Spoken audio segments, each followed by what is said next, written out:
right, from outer space to overseas, right now, Vice President J.D. Vance and top U.S. negotiators are in Pakistan for high-stakes peace talks with Iran. Yeah, as we said, a lot going on these days. President Trump says he is preparing the military to resume military strikes if a deal is not reached. Lucas Tomlinson is live in Islamabad with the very latest. Good morning, Lucas.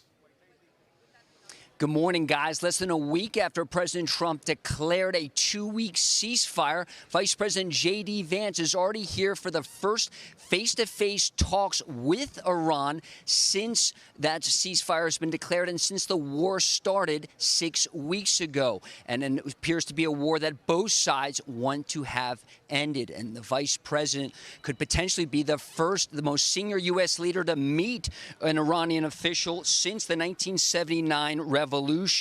Face-to-face. And Vice President Vance just met with Pakistan's Prime Minister Shehbaz Sharif. Vance arrived here in Pakistan about 5 hours ago. The president's special envoy, Steve Witkoff, and Jared Kushner are also here. Vance was met by Pakistan's Army Chief and Field Marshal Asim Munir. He dressed in civilian clothing. Last night, Munir was in a military uniform when he greeted the Iranian delegation when they arrived late last night. Leading the Iranian delegation, the Speaker of Iran's parliament and former mayor of Tehran. Iran's foreign minister is also here, while Air Force Two was en route to Islamabad. Ghalibaf, the Iranian speaker, issued 2 ultimatums before negotiations could proceed: a ceasefire in Lebanon and the release of Iran's blocked assets. Just a few moments ago, before we went on air, guys, a U.S. official is denying that the U.S. has released any assets before these talks have even started. Here was Vice President Vance before departing for the talks here in Islamabad.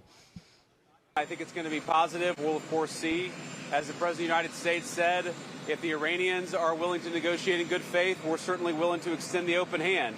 If they're going to try to play us, then they're going to find that the negotiating team is not that receptive. So we're going to try to have a positive negotiation. The President has gave us some pretty clear guidelines, and we're going to see.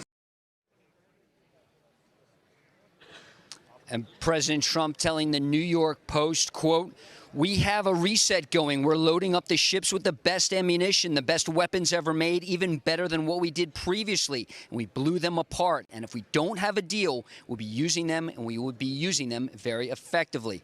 Some key issues hanging over these talks as more U.S. forces arrive in the region with 2 key issues. That's opening up the Strait of Hormuz, also the future of Iran's nuclear program. And it appears that the Iranians are happy that Vice President J.D. Vance is here in Islamabad to lead the talks after previous talks before the war failed, guys. So Lucas, real quick, Iran's parliament speaker, Mohammad Ghalibaf, put these preconditions for the talks to